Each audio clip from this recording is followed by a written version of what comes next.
आज के इस वीडियो का हमारा टॉपिक है एएमसीज। एएमसीज क्या होते हैं जो कि service repair and maintenance sector में होता है। तो एएमसीज क्या होती है और इसकी क्यों रिक्वायरमेंट होती है, इसके बारे में आज हम लोग जानने वाले हैं और बात करने वाले हैं। तो अगर आप किसी भी मैन्युफैक्चरिंग इंडस्ट्रीज़ में काम कर रहे होते हैं तो इस वर्ड के बारे में आप बहुत ज़्यादा सुनते हैं, या फिर आप मेंटेनेंस डिपार्टमेंट में, इलेक्ट्रिकल, मैकेनिकल, इंस्ट्रूमेंट डिपार्टमेंट में अगर काम कर रहे हैं तो आप इस तरह के वर्ड्स को बार बार सुनते हैं, या फिर आप इनके बारे में जानते हैं कि किसी भी मशीन का एएमसी रिन्यूअल कराना है या फिर नया एएमसी लेना है। तो इसके बारे में आज हम जानेंगे और एएमसीज की रिक्वायरमेंट क्या होती है उसके बारे में जानेंगे। तो सबसे पहले हम लोग जान लेते हैं कि जो एएमसीज होती हैं वो एक सर्विस टाइप का कॉन्ट्रैक्ट होता है जो कि रिपेयर एंड मेंटेनेंस के लिए होता है किसी भी मशीन के लिए। तो अब ये रिपेयर एंड मेंटेनेंस का जो कोई भी मशीन आपकी कंपनी होल्ड कर रही होती है, आपकी एसेट होती है, उस कंपनी की मशीन कंपनी आपकी होती है, वो खरीद के रखी होती है कोई भी मशीन।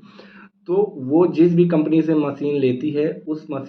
कंपनी के साथ क्या करती है, कॉन्ट्रैक्ट साइन करती है आफ्टर वारंटी पीरियड। उस मशीन की जब वारंटी खत्म हो चुकी होती है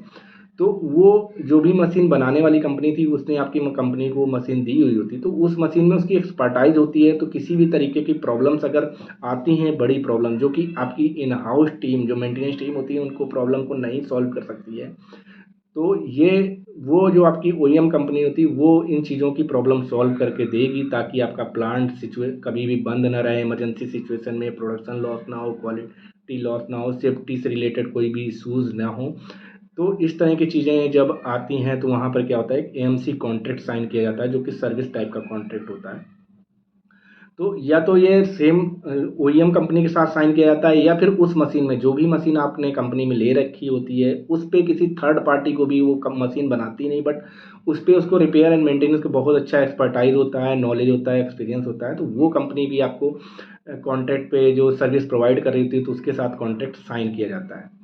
तो ये उसके बारे में होता है कि आप एएमसीज क्यों दी जाती हैं। तो एएमसीज के अंडर आता क्या है कि जब भी कोई भी मशीन आपके यहाँ, बहुत सारी कंपनी में मशीन्स होती हैं, लाइक डीजल जनरेटर होते हैं,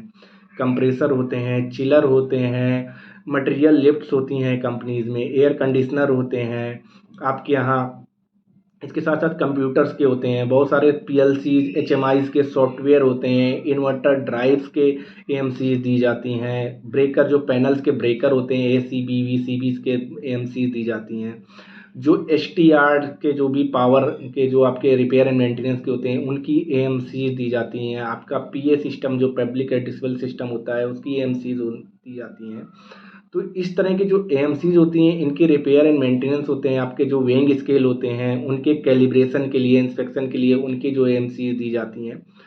तो बहुत सारे आपके कंट्रोलर्स होते हैं, टेम्परेचर कंट्रोलर, तो इस तरह के उनकी जो भी कैलिब्रेशंस होते हैं उनकी एएमसीज दी जाती हैं।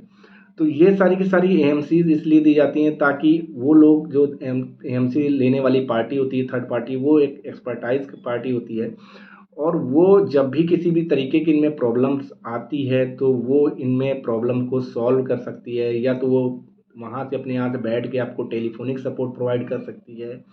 ऑनलाइन इंटरनेट के थ्रू कनेक्ट करके उन चीज़ों की प्रॉब्लम को सॉल्व करती है, या फिर जो भी वहाँ पे कंपनी में आके आपके यहाँ प्रॉब्लम को इंस्पेक्ट करके प्रॉब्लम को जो भी है उनके दूर करती है। तो एएमसी जब भी दी जाती है वो इंक्लूड होती है लेबर चार्जेस के साथ साथ कुछ भी मटेरियल, जो भी छोटे मोटे वो लोग के मटेरियल कॉन्ट्रैक्ट में होते हैं कि कौन कौन से मटेरियल उस मशीन में वो चेंज करेंगे, वो भी फ्री ऑफ कॉस्ट। उसके बाद अगर कोई भी पार्ट चेंज करने होते हैं जो बड़े अमाउंट में आते हैं तो उसका कंपनी, आपकी कंपनी ही पेमेंट करेगी।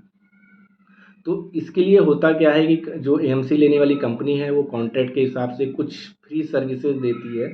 आपको। साल में हो सकता है 12 सर्विसेज दे, हो सकता है 6 सर्विसेज दे, हो सकता है 3 सर्विसेज दे। उसके साथ साथ आपको इमरजेंसी सिचुएशन में किस तरह से वो रिस्पॉन्ड करने वाली है, आपकी किस तरह से प्रॉब्लम को सॉल्व करने वाली है, या कैसे मैन पावर को आपकी कंपनी में भेजने वाली है ताकि वो मशीन आपकी प्रॉब्लम से दूर हो सके, तो उसके बारे में वो आपको पूरा कॉन्ट्रैक्ट में साइन रहेगा। तो जब भी एएमसी लेती हैं कोई भी, एयर एसी का आप देखेंगे, चिलर्स का देखेंगे, डीजी का देखेंगे, तो क्या होता है जो एएमसी लेने वाली कंपनी होती है वो क्या करती है, एक अपना जो भी इंजीनियर होते हैं या जो टेक्नीशियंस होते हैं उनको एक टाइम बेसिस पे, मंथली बेसिस पे वो भेजते हैं अपना। और डीजी को, अगर डीजी का एएमसी है तो डीजी को हर मंथ आके वो चेक करते हैं, आके उसमें कोई भी प्रॉब्लम तो नहीं है। छोटी मोटी जो भी इंस्पेक्शन करते हैं, उनके ऑयल्स या जो भी आपके फिल्टर्स हैं वो चेंज कर जाते हैं। उनके जो भी और भी बाकी कोई इंस्पेक्शन में उनको कैलिब्रेशन कहीं भी ज़रूरत होती है कैलिब्रेशन करते हैं, या कोई और छोटी मोटी प्रॉब्लम्स होती हैं तो उनको वो करेक्ट करके चले जाते हैं, ताकि कहीं वो सिचुएशन में ब्रेकडाउन में ना आए। अगर इन केस में अगर वो ब्रेकडाउन में आती है, डीजी प्रॉब्लम में आती है, तो इमरजेंसी सिचुएशन में कितने घंटे के अंदर या कितने दिन के अंदर वो लोग वहाँ पर प्लांट में आएंगे, उसको करेक्ट करेंगे, ये भी एक कॉन्ट्रैक्ट के अंदर होता है। तो ये सारी की सारी उस कॉन्ट्रैक्ट में इंक्लूड होता है। तो इसी तरह से वो डीजी में, चिलर में, कंप्रेसर में, आरओ में, एसीज में, आपके वेइंग स्किल्स में, आपके जो ईओटी क्रेन्स हैं या फोर्कलिफ्ट्स जो पावर इंडस्ट्रियल व्हीकल्स होते हैं,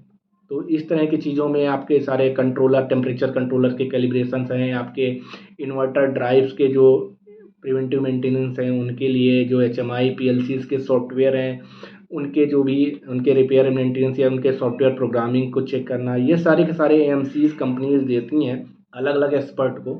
क्योंकि उनकी मेंटेनेंस टीम जो डिपार्टमेंट में जो मैन पावर हायर करती हैं कंपनीज, वो बहुत एक लिमिटेड क्वांटिटी में हायर करती हैं, और उनका जो रोल्स रहता है वो रनिंग प्लांट में जो भी छोटी मोटी प्रॉब्लम्स आती हैं मशीन को रनिंग प्लांट में तुरंत ब्रेकडाउन में आता है या रनिंग में होता है, तो उनको प्रिवेंटिव मेंटेनेंस करना है, करेक्टिव मेंटेनेंस करना है या ब्रेकडाउन मेंटेनेंस करना होता है। तो कंपनी में जो मैन पावर होता है वो हर मशीन पे इतने एक्सपर्टाइज नहीं होते हैं कि हर जाके हर चीज़ पे वो लोग सारी जो जगहों पे काम कर सकते हैं, या फिर इतने ज़्यादा मैन पावर हायर नहीं करती ताकि कॉस्ट के बेसिस पे कि डेली इन मशीन्स पे इतना ज़्यादा प्रॉब्लम नहीं आता है।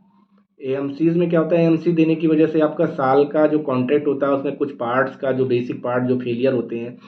कंटिन्यूअस, या जिनमें उन एएमसी लेने वाली कंपनी को पता होता है कि सबसे ज़्यादा इनमें प्रॉब्लम आता है, तो उन पार्ट्स को फ्री और कॉस्ट पे ऑफर करते हैं, साथ में अपने लेबर चार्जेस प्लस टैक्सेस मिला के आपको ऑफर करते हैं। तो एएमसीज बहुत ज़्यादा हेल्पफुल होती हैं कंपनीज़ को कि आपको जो भी एक्सपर्ट होते हैं आपको तुरंत उनकी कॉल पे इंटरनेट के थ्रू या फिर प्लांट में आके आपको हेल्प प्रोवाइड करते हैं, आपके मेंटेनेंस टीम को सपोर्ट करते हैं आके उस मशीन को जो भी प्रॉब्लम्स होती हैं उनको दूर करने में, या पहले प्रिवेंटिव पहले प्रॉब्लम ना आ पाए उनसे पहले उनको चेक करके इंस्पेक्ट करके कैलिब्रेट करके उनको पहले ही दूर कर देना होता है, या फिर अगर प्रॉब्लम आती है तो उस टाइम पे सपोर्ट देने में। तो एएमसी जो होती हैं एनुअल मेंटेनेंस कॉन्ट्रैक्ट, वो लगभग अलग अलग मशीन्स का अलग अलग जो भी आपके यहाँ जो मशीन्स होती हैं जो हाई कॉस्ट पे होती हैं, बहुत महंगी मशीन्स होती हैं जिनका मेंटेनेंस बहुत महंगा होता है, या फिर जिस जो उनकी फेलियर की वजह से प्लांट में बहुत ज़्यादा कॉस्टिंग इफेक्ट आता है, तो उनका जो एएमसीज हमेशा कंपनीज दे के रखती हैं। तो ये बहुत ज़रूरी हो जाता है कि एएमसीज आप लोग इसके बारे में जानें, और मेंटेनेंस डिपार्टमेंट में काम कर रहे हैं तो इन सब चीज़ों के बारे में बेसिक पता होना चाहिए। जब भी जो भी एएमसी वाली कंपनी आती है, थर्ड पार्टी आती है जो भी आपके प्लांट में उस मशीन में काम करती है, वो सारी काम करने के बाद एक एमओएम बनाती है मिनट्स ऑफ मीटिंग का, जो कि क्या क्या उसने उस मशीन पे जॉब परफॉर्म किए,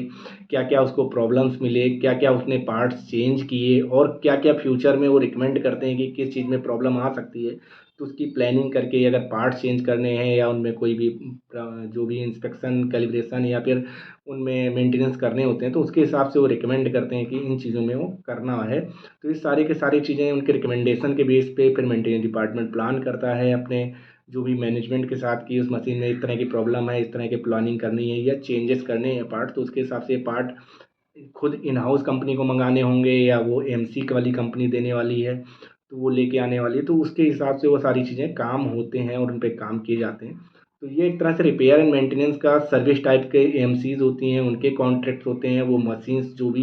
मैन्युफैक्चरिंग इंडस्ट्रीज़ में चल रही होती हैं उनके द्वारा ओन की जाती हैं, तो उनकी मेंटेनेबिलिटी के लिए उनको मेंटेन करके उनकी परफॉर्मेंस में किसी भी तरह की दिक्कत ना आए, और अगर आती है तो इमरजेंसी सिचुएशन में वो थर्ड पार्टी एक्सपर्ट टीम से कैसे सपोर्ट लेके उस मशीन को रिस्टोर कर सकते हैं, उसकी परफॉर्मेंस को इंक्रीज कर सकते हैं। तो वो सारी चीज़ों में जो आते हैं उस तरह के जो कॉन्ट्रैक्ट साइन होते हैं वो सारे के सारे आ जाते हैं एएमसीज के अंडर आ जाते हैं।